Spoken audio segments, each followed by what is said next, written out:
Good evening, gearheads. Welcome to your Sunday night with Speed City. This is Jon Massengale, and I'm in the studio in Austin, Texas, and I'm joined by my friend Jonathan Green.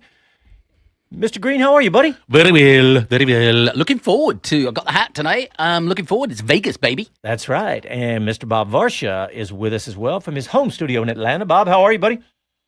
I'm doing great. Ready for Vegas. Yeah. Let's go. Ready for Vegas, baby. Hey, we're working with Sabra Cook. You worked with her in Mexico, or she was in Mexico? Yeah, I did. Because Sabra was there. Was she commentating, or was she? Yeah. Oh, great. She and another female commentator did, what would I call them? They did some interviews, but mostly commentary, walking up and down the pit lane, through the paddock.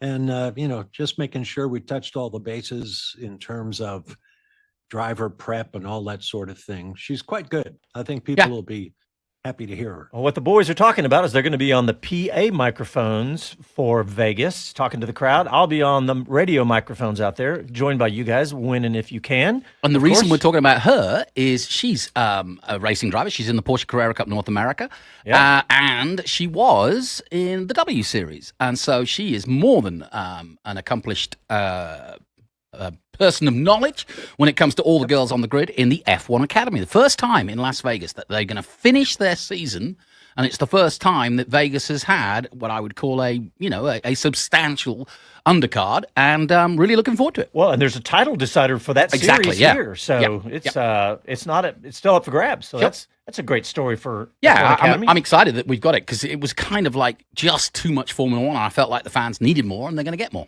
Yep. Well, let's talk about Vegas, the possibility of rain. I've been watching all these fronts as they come towards us here in Austin.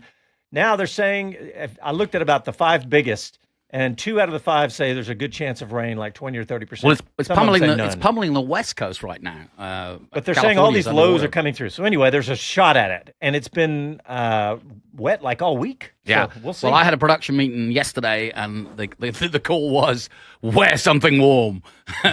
So well, it's always cool there. Oh, mayhem! Yes, that too. That definitely. It is a street circuit. There's always a chance. Yeah. Well, I'll tell you what. Let's. Anything else on Vegas? Oh, Vegas is looking at one of those long-term deals right now. Did you see that headline? Las Vegas Grand Prix and the LVCA. A new 5 to 10 year deal.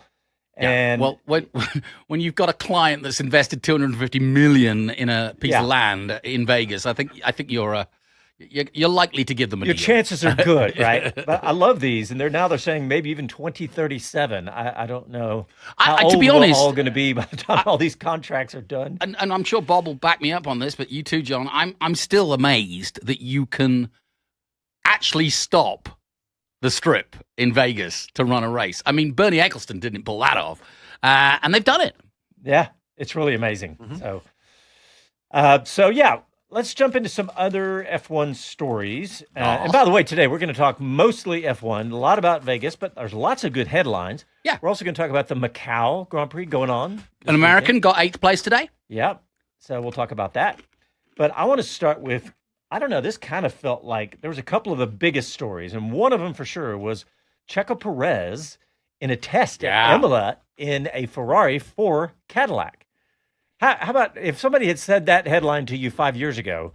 That would have been a shocker right there, right? Well, and, weren't we all writing his career off at Red Bull and his end of his glorious, well-produced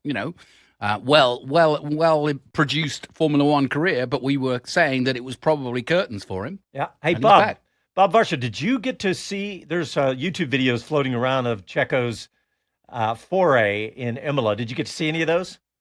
I saw some of them, yeah. Yeah, it was really cool looking at that all-black Ferrari, wasn't it? Weird. Looked like a mini Batmobile. Yeah. It's exactly what I think everybody said, that it looked like a Batmobile because it was kind of flat black. While we're on the subject, of course, they'll never tell you any times, but, we wondered about Sergio and whether he was done. I saw a headline today that next year's Mexico City Grand Prix is sold out. Wow. Yeah. Well, they stuck a program in there apparently, in which if you bought a ticket this year, you get preference for 2027, 2028, which I think is brilliant. and apparently seats are gone. I think we So need that- to be there. you know, We need to COTA be does there. that. I think all the tracks do that because I know COTA does it too. I mean, we talk about it on the microphones. Hey, if you buy your ticket Yeah. today, which being a year out, you get this kind of special deal. Well, we did that with WEC, didn't we, as well? Yeah, WEC too. Yep. Yeah. But I don't know that they immediately sold out next year's race. Wow. Yeah, no, that is true. I don't think COTA, in fact, I know COTA hasn't done that. And so- didn't they have a record crowd anyway, Bob, this year? Yes, 310,000 over 3 days. Amazing. Yeah. Yeah, not quite as big as Austin, but an enormous crowd. Well, it's in the middle of a Mhm. city, too, I know. Well, yeah. which is why you get the crowd, but also hard to do. Yep. And not everybody there can afford to go too. Just like at any F1 race. So it's amazing they sell out that many. So, but so yeah, this is. I mean, what do you think about this? The fact that he's in this car testing right now, Jonathan. I know that it's not really about lap times or anything. It's mostly about the team getting practice in actual, kind of simulated race day activities that involve a car, not just simulated over the radios like they've been doing it over I the mean, internet. what is the chassis? It's the 2023. It's a Ferrari. Right? It's a Ferrari. but- Two-year-old Ferrari. Yeah, 2023 Ferrari. So you're not going to, because you're not going to build a 23 Ferrari.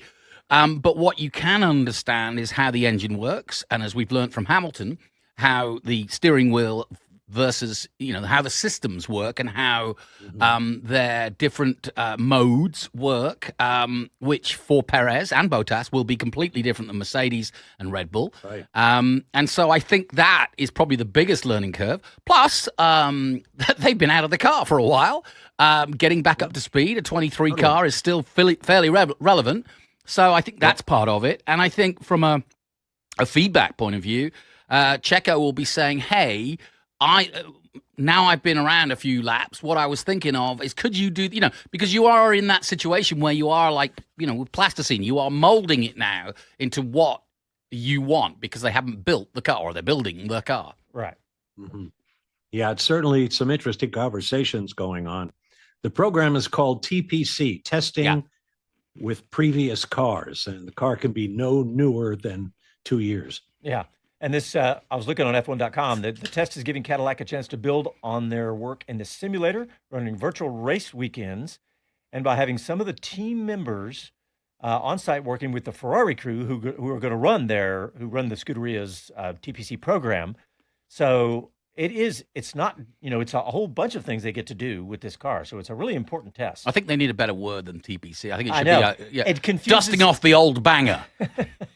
But it's confusing. It's testing piece of previous cars. Should be TPOC or something different. But anyway, it's great to see. Massengale, if he had his way, he'd call those cars beaters, because that's what he calls his car out in the driveway. Yeah. The one I drove tonight is definitely my beater. I'm trying to get it to 300,000 miles. That's what I'm really trying to do. Just so I can say I did it on the original engine and transmission. How many miles? I've got 294,500 and something. Oh, my Tacoma's up at 500,000. Well, your Tacoma can probably go to 500,000, but my old Beamer beater.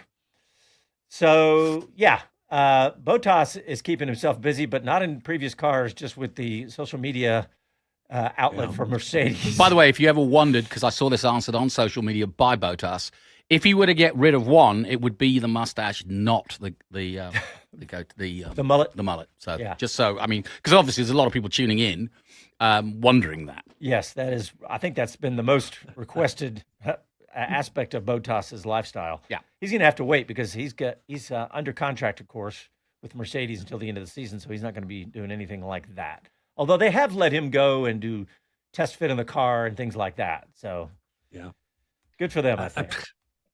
A little bit of success for Bottas, or a little more than he's had in the past, which is certainly nothing to sneeze at.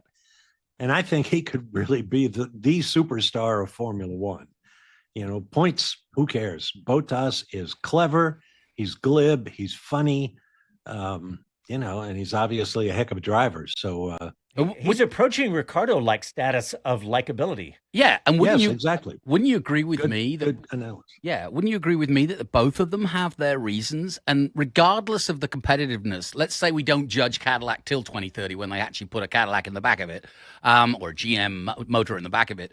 Isn't it going to be great to watch the sort of interplay stroke competitiveness, even if they're at the back or they're midfield. In other words, we don't care where they finish in the Constructors' Championship, but with Perez and Bottas, there's a genuine career crossover there where they both had successful and Grand Prix wins under their belt, and this is their last kind of hurrah at it. And the chances are there'll be a young gun, Colton Herta, that will end up replacing one of them, or both of them could be replaced. But they've probably got a 3-year period where they're going to develop Cadillac, and they're going to be up against each other, but having fun. I want you, because the last time we were in Vegas, I ran into the Cadillac guys. They all came in the paddock at the same time, all had their Cadillac garb on, and they were still not, it wasn't official yet. And I went up and talked to them. So this year, I want you to come up and talk to them and tell them that. Say, we don't expect you guys to do any good till 2030. No, I don't think I'll say that. There's a group of competitive Americans that are, I know everyone's expectations need to be tempered, but they are expect to be good sooner than later. Yeah, so do Audi. And Cadillac has now, over 400 people? And, the investment is expected to be, $1 billion? So I'm not saying they're going to set the world on fire immediately, but I know they have high expectations. Yeah. Oh, there's no question. And the other story I put in there, I don't know if you want to follow that up, is the Ford story. We're not doing a marketing exercise. Good story. Exact same vein. We're not here. Think about, do y'all remember in Ford versus Ferrari, Bill Ford Jr., the way his competitive streak. Now, of course, that was a fictionalized movie, but I'm sure there was clearly there was some of that truth, because they came in and did eventually start pounding Ferrari and everybody else. But that same competitiveness that Americans are known for is going to come out. To give you just a quote from Mark Rushbrook, who is at Ford Performance, the head of Ford Performance. He said, "We signed an 8-year agreement with Red Bull until the end of 2030, he confirmed. We are now developing the power unit together, and we use it from at least 26 to 2030. So, it's going to be really interesting. And I also do think, Ford actually, people don't know this, are the most successful engine ever in Formula One. Oh, yeah. Everybody used it at one point. Was it the Ford Cosworth? DFW, is it? What is it? Wasn't it a collaboration? Not DFW. DFV. DFV. Double four. DFW was an airport. Yeah. So we're almost there. Almost there. Yeah. DFV. Yeah, that was 183 wins. I remember that part. Yeah. There were years when the entire grid would be Ford Cosworth and 2 Ferraris. Yep. Exactly right. Yeah. Amazing. Well, and clearly Ford has plenty of history in Formula One. A lot of people don't realize that. Because that was a long time ago. So because everybody had the same engine, it didn't get pushed to the front. It wasn't, a Ford. Now with so many engines that you want to say, a great win for Mercedes or whatever. All right, well, let's get a quick break in. You're listening to your Sunday Night with Speed City, and we'll be back right after these messages.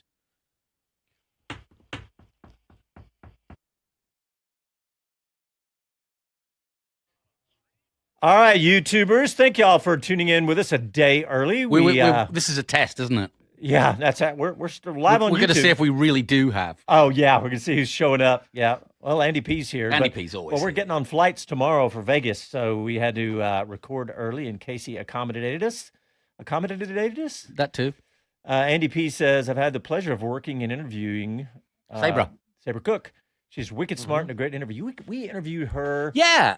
In the a few times when she was in the W Series. Yeah. Here in Austin, off-site. We went to a school. They were the presentation. Yeah. The drivers were basically doing a presentation to some high school kids, and she was there. And he's absolutely right. She's a very smart racing driver, and she's doing very well.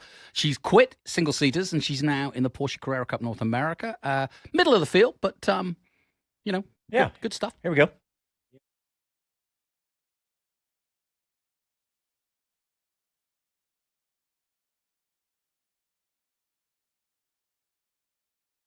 I'm George Russell, and you're listening to Speed City. Welcome back to the fastest hour in radio, Speed City. I've been looking forward to both of your guys' take on this next story. And particularly Bob Varsha. I don't know why. I feel like Bob is just going to let loose on this story. Oh, should we strap in? Strap in, get ready, because Bob on a rant. Because the Ferrari chairman has criticized both of his drivers, including a 7-time world champion. Okay, Bob Varsha, the floor is yours. Well, it's just such a classless, tacky, counterintuitive thing to do. Not only did he blame his drivers for talking too much and not focusing on his driving enough, he basically looked around the garage and he said, the mechanics are top shelf. The engineers are doing a great job. Everything is great, except you two guys with the helmets on. And I thought that was crazy. And I'm not the only one. There was a huge backlash from the likes of Gunter Steiner, Jenson Button, who raced his final race before he retired in the WEC event in Bahrain, I think it was. And it just showered negativity over what John Elkann, who is the president of Ferrari, said. I mean, I don't know what he's thinking. I mean, like other senior executives in places like Washington, D.C., they talk out of both sides of their mouth. And, what kind of confidence is that going to inspire? Yeah, I actually agree with you, Bob. But for the sake of this emporium, I will sort of take the opposite view, as it were. It's just, I think what he's trying to do is saying, this is a marketing disaster, guys, and we don't need you sulking every time you go in the pen, Lewis. It's not helping anything. We know it's not right, and we know you're better than that, and we know that you're upset that you haven't beaten Charles, and we're paying you $2.6 million a race. Oh, is that what the amount is? Wow, that sounds about right. Now, I like I said, I actually agree with Bob. It doesn't help because he's just piling onto a bad situation. And from a PR point of view, he's just added to it. Hey, get him in the boardroom or take him for some pasta or take him for a walk up a hill and say it to them. Right. But don't tell the world. Yeah. Yeah. In fact, hey, Casey, you can let off the FCC button now. Bob and Jonathan, they're done with the rant. Oh, so. no, no. Oh, no. I apologize. Shut up. Okay, right. If George wants to shut up, we'll shut up. Let me read exactly what he said. Was that Lando? This is a quote from Jon Elkann, a Ferrari chairman, I believe, or president? Ferrari president. So he says, looking at the Formula One championship, and by the way, this was not like a public statement that he came out and said. This was after the big win in WEC in Bahrain. So it wasn't like he had a press conference and had this big, presentation, but he did say it. He said, looking at the Formula One championship, we can say that we have our mechanics who are basically winning the championship with their performance. Not sure. I think I have a theory on that, and everything that's been done during the pit stops, our engineers have undoubtedly improved the car, but when it comes to the rest, it is not up to par. And surely we have drivers who need to focus on driving and talk less. We still have important races ahead of us, and it's not impossible to achieve second place in the constructors. I mean, all right. Like I said, keep it behind closed doors, folks. But if you are the president of Ferrari, you have the right to say that. And you have the right to get those boys into your office and say, boys, wind your damn neck-ins. You're not helping the situation. I don't care how tough it is. We're all going through this together. You've got your contract. You've got your contract. Now go out and get on with it, is what, Yeah. No, I mean, you can't argue with the idea of, let's stop complaining and let's. But you don't go to the public. But you don't do it like this. I don't think you do, but I mean, this is Ferrari, so they have their own way of doing everything. So Sure. All right, let's see what else we've got. Isn't there another one that we could get Bob? Try to get angry? That's what I was thinking.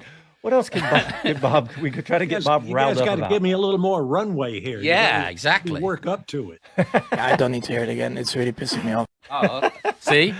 All right. Well, Bob, we'll stick with the Ferrari theme and talk about the new Las Vegas merch that Ferrari has put out that you dropped in the show doc. I thought that was interesting. Yeah, I thought it was too, especially the price of the special event T-shirt was you could put in your dressing room at home for a mere $130. For a And then T-shirt. there's the Wow, sneakers. when I'm cleaning my windows with that in 10 30 years from now, yeah. But the real kicker, pardon the pun, are the shoes. They have a special shoe that they worked out with their longtime partner Puma, and those are $710 depending on the exchange rate. And it's known as the Macca. So you can have a shoe Macca. Yeah, That is, I think they're kidding. And coming on the heels of John Elkins heels, nice comments, right? You guys quit talking, focus on your driving, and on your way out, put on all the different items of clothing so we can put the catalog together. To put it on. Yeah. You know what's funny? I bought some Ferrari shoes at Las Vegas last year. I went into by our hotels, there was a big merch store, and actually it was a shoe store. And I went in, do you have any Formula One shoes? And I was just, I could buy some, like a souvenir essentially. You're such a geek. And I said, first of all, something that's on sale that's not $500. And second of all, size 14. And the guy he looked at me and he goes, we've got something. So you got Nuvolari's original shoes. He knew exactly what it was. He went in and he pulled these Ferrari shoes, these tennis shoes off the shelf. He said, we've been waiting for a sucker that wears a 14. That's right. And they had them for like $100, so I bought them. Oh, there you go. I'm not sure. Are you any more faster? than Real strategy, Cotton. Let's see if it pays off for him. Yeah, it's a good strategy. Are you faster than you were? No, in fact, they're giant, bulky, like semi-high top tennis shoes, so they're very uncomfortable. Too much fun. Well, at least we sold that one size 14 pair. Yeah, in fact, Yeah. I didn't ask him what year they came from, so they could have been several years old. Oh, but anyway. Hey, Jonathan, let's talk Ralph Schumacher. Oh, please, let's do. Yes, he's always good for I'm ready to rant. for a headline anyway. I'm sure that he's never let a microphone pass him by. No. Yeah, so basically, he is basically, the headline is, and this is from GrandPrix.com, Webber lacks distance maturity as Piastri's manager, which doesn't make any sense, and maybe it's translated from German, which it probably is. Yeah. What he means is he hasn't been the distance of a world champion, so he doesn't know how to guide a kid in this situation to a world championship. And I say, poppycock. Hey, Casey, do you have to hit the Yeah, that's FCC okay. button for that? No, that's okay. Okay, we're good. Because, and what that means is rubbish. Because Multi21 said... So you're converting it to American by Yeah. saying rubbish. Okay, Yeah. go ahead. Brilliant! That's asinine. There you go. No, it's rubbish. It's absolute poppycock because, of course, his whole career in 2013 was defined by that Malaysian Grand Prix, Multi21. Yep. He finished second in the championship to Vettel. Vettel overtook him when Multi21 quite clearly meant hold station. Webber was leading the race. Vettel was second, and Vettel said, nah, forget it. I'm going to disobey orders. And so if there's anybody who can help Piastri pull his finger out and go, mate, you can't listen to anybody. Look what happened to me. They should sit up with milk and cookies late at night, him and Piastri, and watch that over and over again and say, don't do this. That's a middle picture for you. Yeah. What But, do you think, Bob? Ralph just likes to hear himself make something out of something. I'm scratching my head here trying to recall which world champions went on to become driver strategists or managers or whatever. Yeah. I don't think there are any. So very few. what's his example? What's his guiding star here? Yeah. Yeah. Good question. He says it, but it seems he lacks the necessary distance and maturity, or I guess experience is really what that means, to recognize what he needs to do for the team as his driver, and also lacks the necessary fairness towards Lando Norris. It makes no sense, guys. I don't know what he's talking about. I don't know why we're giving Ralph Schumacher all this time as well. And he does a headline every 5 weeks, every week or so. Now, Right. I don't know if you listened to Jacques Villeneuve last week on F1 TV, but he was brilliant, and he is brilliant. He talk about a brilliant guy when it comes to, me and Bob he'll have go had the out chance. there on some hot takes, let's say. Yeah, But I like him. But yeah. But he talks sense, and he's always spoke his mind, even when he was a driver. He says it like it is, and he has the right to say it like it is. He's won world championships and 500s, and the lot. Yep. Okay, so Jonathan, you have been talking about this story for a couple of weeks now, but Rovanpera?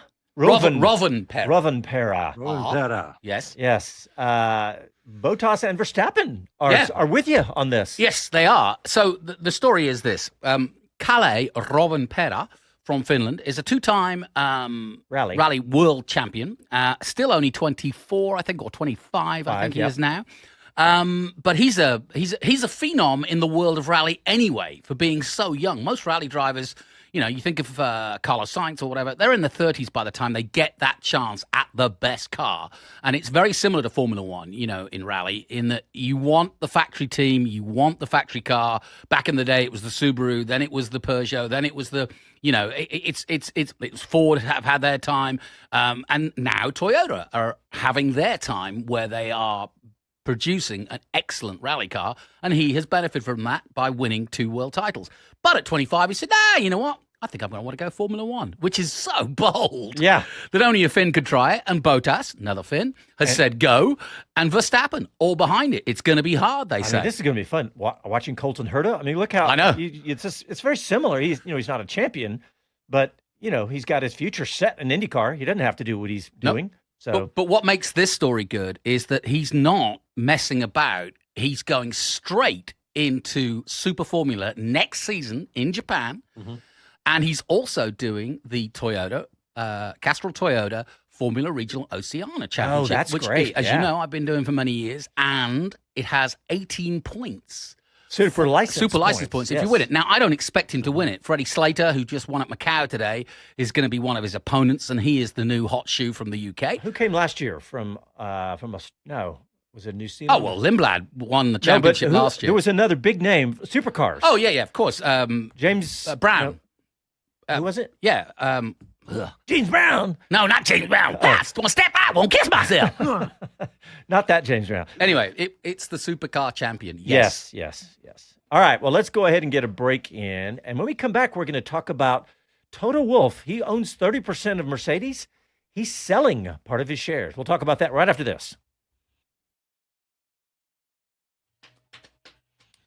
All right, checking in with the YouTubers. Andy P says, I would hate to be the poor guy that read John Elkins' social media all week. Talk about a self-inflicted wound. Yeah.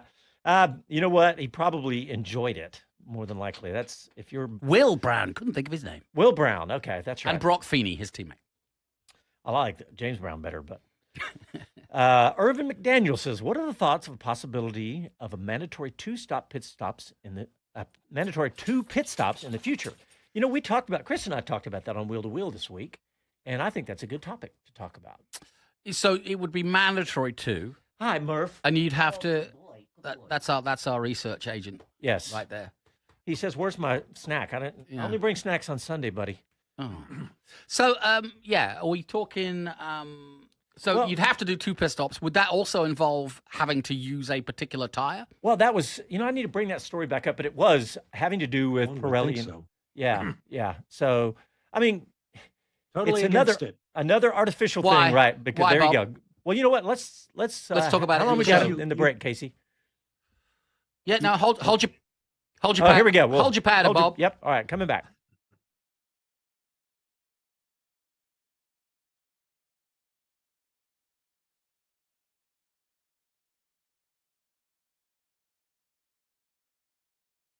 Hi, this is Max Verstappen, and you're listening to Speed City. Welcome back to the fastest hour in radio, Speed City. Y'all should have seen Casey when we were coming back for the break. Looks like he had 4 arms back there because he's also producing the Texas A&M football broadcast. Well, and the fact that he does the whole show on a trampoline, I find it because he's really got to time it to hit the buttons. Yeah, perfectly. Okay, during the break, Mixed up. Irv McDaniel on YouTube said, what are the thoughts on the possibility of a mandatory 2 pit stops? I've said that wrong every time. Okay. In the future, and Bob Varsha has a very strong opinion. I know you find that hard to believe. So, Bob, what do you got? Well, in my IndyCar days, we went to Surfers Paradise for the Gold Coast Indy 300, and IndyCar, or Champ Car as it was then, instituted this pit stop limit, as it were. On race day, the weather started to roll in, which is ironic because there were 3-year-old kids in Surfers Paradise who had never seen raindrops. Yeah, I can imagine that. Yeah. So we come swanning into town, and of course, we get rained on. A day after the Australian V8 Supercars race took place in idyllic weather. But here come the Indy cars headlining on the weekend, and just desperately dark clouds roll over. And so IndyCar, I'm not sure this was their motivation, but they declared a limit on pit stops. And you had to do 2. I don't remember all the details. You may have had a maximum of XYZ laps. I don't know. But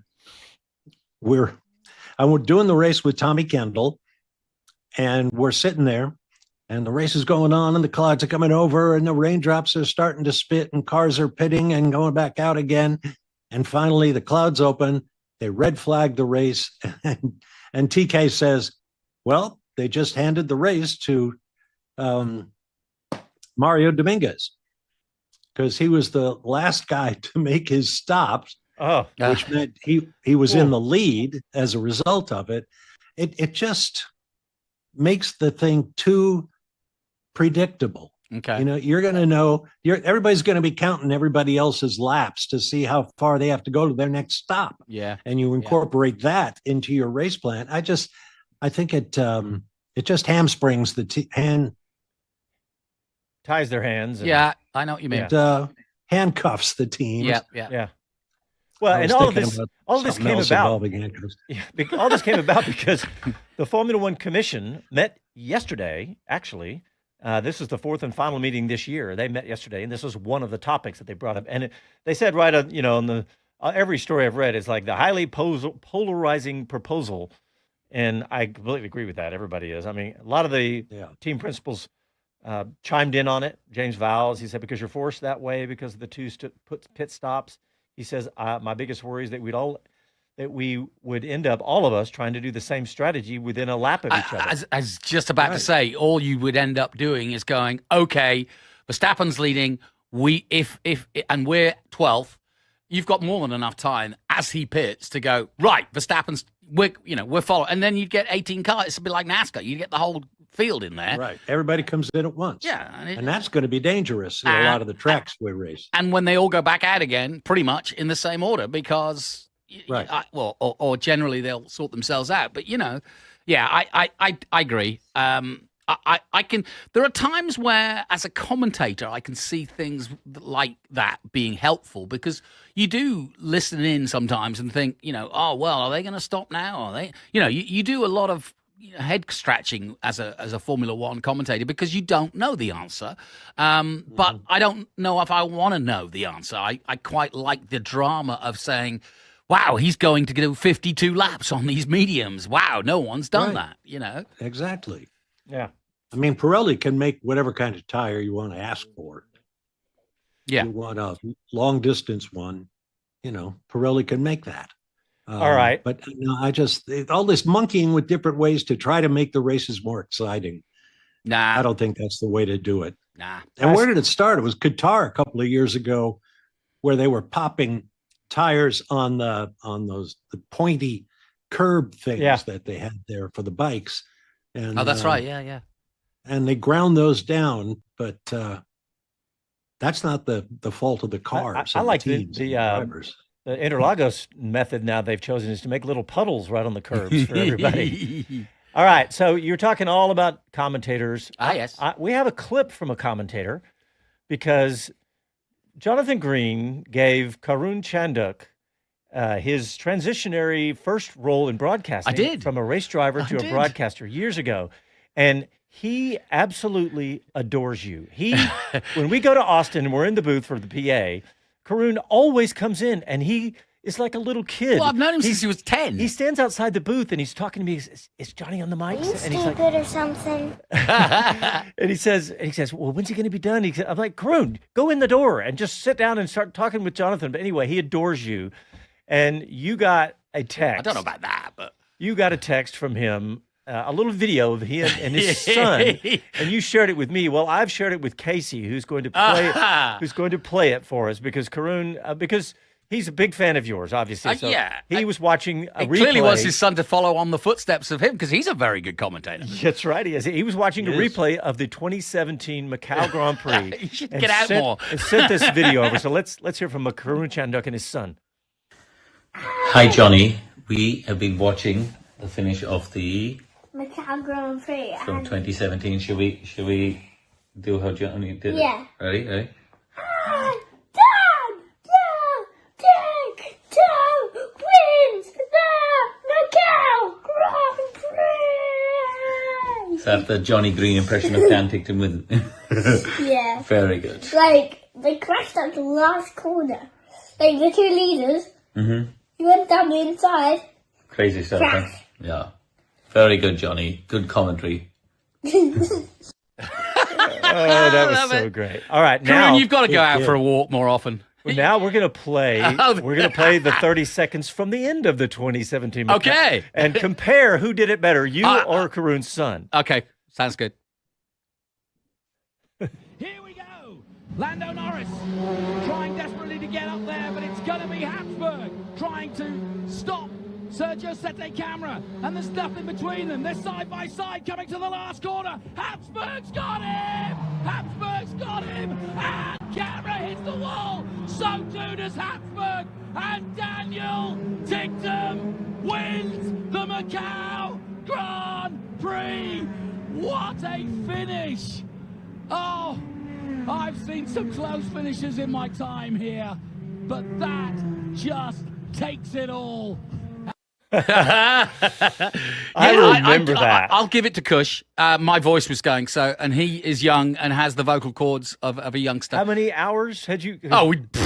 It's 4 days. Yeah, and it's on this weekend, and I was watching it going, I remember.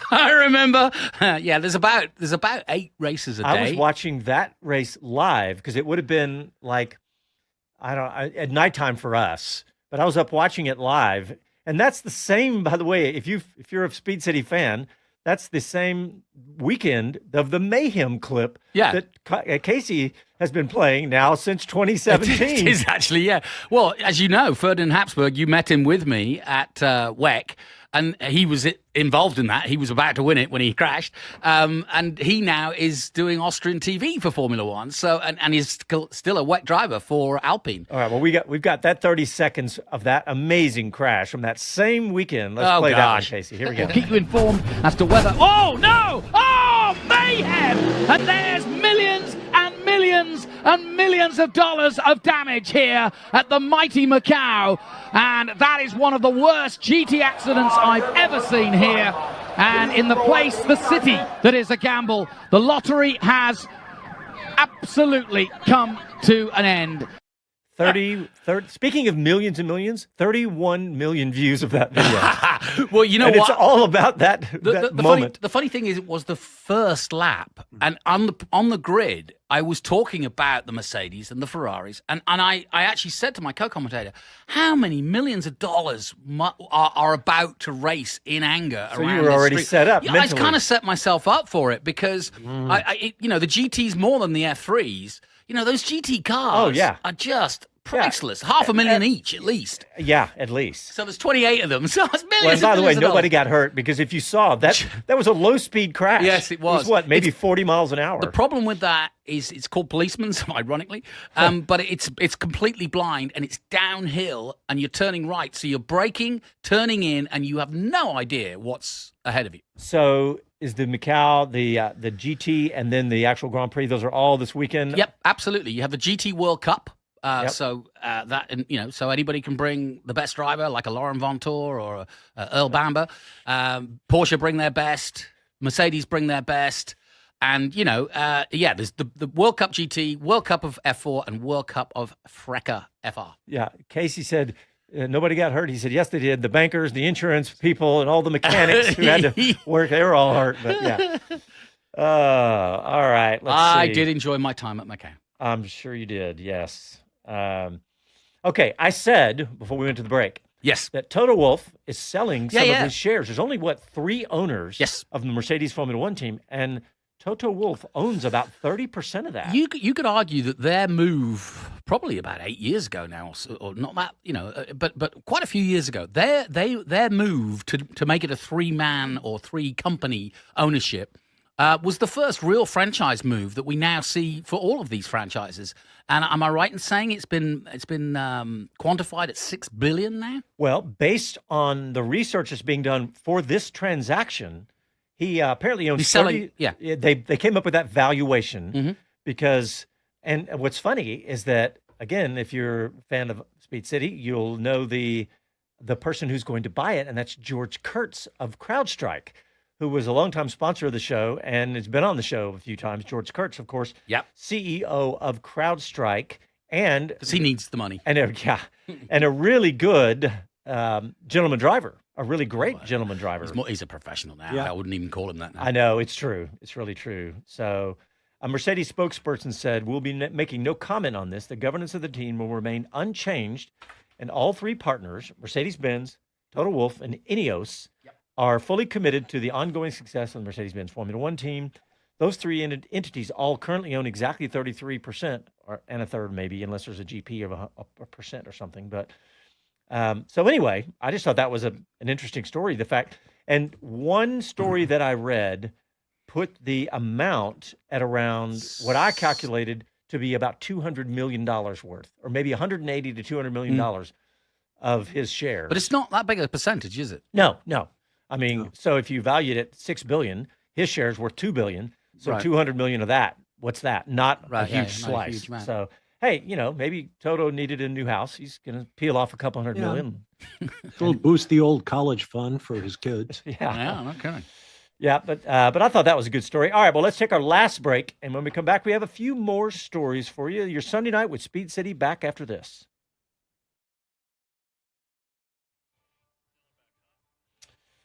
All right, let's check in. Any comments? Yeah, on the same theme. Daniel 3291 says Irvin McDaniel. Yeah, Irvin McDaniel. No pit stops under the red stoppages. I agree with that. Yeah. Andy P liked that. I'm glad you liked it, Andy. I was a little self-indulgent on our part, but there is a story, a rumbling that I think I put in about people being a bit annoyed about the way that Red Bull went about completely reinventing the wheel and putting a brand new car out from the back. Okay. And whether it will cut across the cross. In other words, let's talk about that. Yeah. Okay. Yeah. Why not? Let's do it. Have you heard about this, Bob? No. Just that Stella made a comment, and a few other. I think McLaren were kind of questioning it.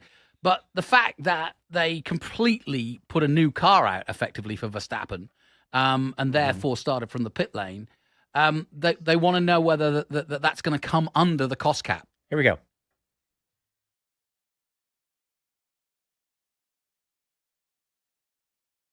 Hi, this is Jay Leno from JayLenosGarage.com, and you're listening to Speed City. Welcome back to the fastest hour in radio, Speed City. Casey had the biggest eating grin on his face as he played the Jay Leno clip. Just because he knows I'm going to be visiting Jay on Monday. Other than that, that's probably why he said it. All right, Jonathan, you had a great topic that you brought up during the break, and we got some other good stories that we're going to touch on. But why don't you talk about that? Yeah, you were bringing the up. Story is, and this sort of started happening after Verstappen's brilliant race last time out.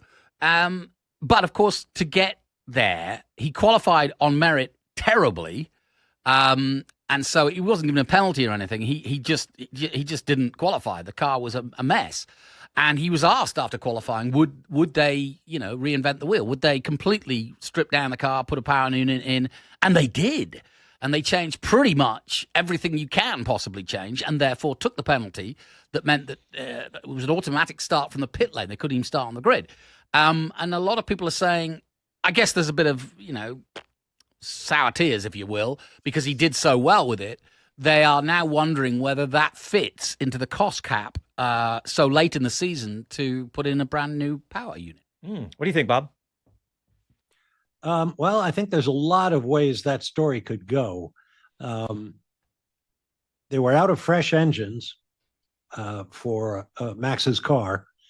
So, if they were going to continue and have any shot at scoring points and continue Max's attempt to get his 5th championship, they had to. I think their hand was forced. Now, why they changed everything else, I don't know. But I agree. The big question is, how do they account for it in the classic sense of the word accounting? Does it come under the cost cap? Did they have that kind of a surplus available?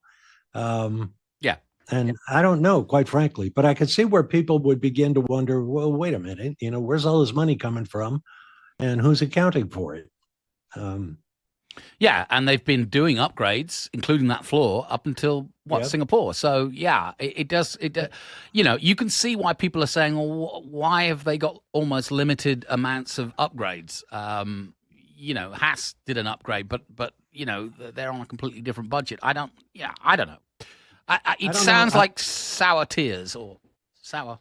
Well, sure. Milk. I think there's an element of that too, but they haven't crashed many cars this year. True. So they saved money on that. They haven't had big rebuilds. They haven't had engine failures. And I think Yuki only gets paid when he beats Max, right? Yeah, right. Or Yuki has to pay less to be in the car. Yeah. I mean, I could see where it's possible for it to be under the cap. But they'd have to open the books and let me see. And we know that the FIA accounting people were after Aston Martin because of rumors that they were spending too much money. Somebody else. Yeah, that's right. Yeah. Wrapped in the knuckles. So I don't know. Yeah, it's very possible. I'd like to know how much mileage is on the chassis they take to the race weekend. Yeah, that's a good point. Yeah, that's a very good point. Did you guys, shifting gears, see the Audi reveal their livery concept ahead of it was okay, I saw your face. Well, it was different. It was such a concept. I mean, it doesn't look like anything I've ever seen in Formula One. It almost looks like they took the car and it had the full livery, but they just dipped the front of it in silver paint and pulled it back out because it's exactly halfway. Exactly, through I know. Yeah, there's no flowing lines to it. Yeah, and exactly half of the front half of the car is all silver, and then the back half is some red and some black and the logo. Which are Audi's colors. That's fine. Yeah. But in the middle, in the middle is a streak of white, and red and white, of course, are the colors of the Austrian flag. There you go. There was another rule handed down that the cars are going to have. Apparently, someone at the FIA doesn't like plain carbon cars, which all the teams were doing to save weight. That's right. Because paint has weight. Well, now there's a rule that they have to have 55% of the visible face of the car covered in either paint or stickers, right? They can't. In other words, they can't just come out and look like Sergio's Ferrari that we saw last week, because they don't want it to be all raw carbon fiber. Right. But how do you decide? Well, let's see. There's 1% of the car, and there's 2% of the car. Are you kidding? How do they decide? There was probably a huge amount of thought and committees in Formula One that have come up with some scientific method or scientific formula, I should say, that came up with that 55% or whatever it was. Well, maybe there's a device that measures such things. I don't know, but oh yeah, who knows? I don't have anything against it. Sure once again, it's one of those incursions. It's a wrap. It's a wrap. It's another one of those incursions into the way the teams and drivers operate. Yeah. Who cares how many % of the car is covered? Leave it alone. Yeah, good point. Well, okay, I do get it, but don't you remember the social media buzz, the negative buzz, when a lot of the cars were coming out like this at the beginning of the year, and they had a ton of raw carbon fiber, and it just looked kind of bland. So I guess that's what their reaction is. All right, here's another story for you, Greenie. I'll start with you. Did you hear about Cadillac announcing not exactly the date, but they've set a timeline for the first run of their actual F1 car, not the one that Checo drove. Just before Barcelona, did I read? Yes, in January. He says the car's first test, likely a shakedown sanctioned by the promotional event, quote, regulations is scheduled for January. Cadillac could then cover up to 200 kilometers with its new car. And drivers. And drivers. And it's and this is Graham Loudon, the team principal. He says, everything is on schedule. He says, in fact, we'll fire up the engine for the first time in less than 50 days. And this was a week ago. And the car will run for the first time in January next year. After that, we'll go testing at the end of January in Barcelona. By the way, that's a very emotional time for a team. Have you ever seen an engine start, a sort of engine startup for the first time in a factory? Yeah. They get the I've whole seen the videos. Yeah, I've seen one from McLaren. They get the whole factory, and they don't know whether it's going to work or not. But they literally turn it, and when it fires up, there is a huge exhalation of okay. We've got something. We did it. That works. Well, I've been a part of rebuilding an engine, right? I've done it my own. I had a Corvette. We built it, took it to the to the pistons, and when you first turn that key, it was fuel injected, but when you first turn that key and the computer fires up and you go, okay, cross your fingers, we're going to turn it, and it starts and doesn't throw parts out the side. It's ecstatic. You're going, oh, okay.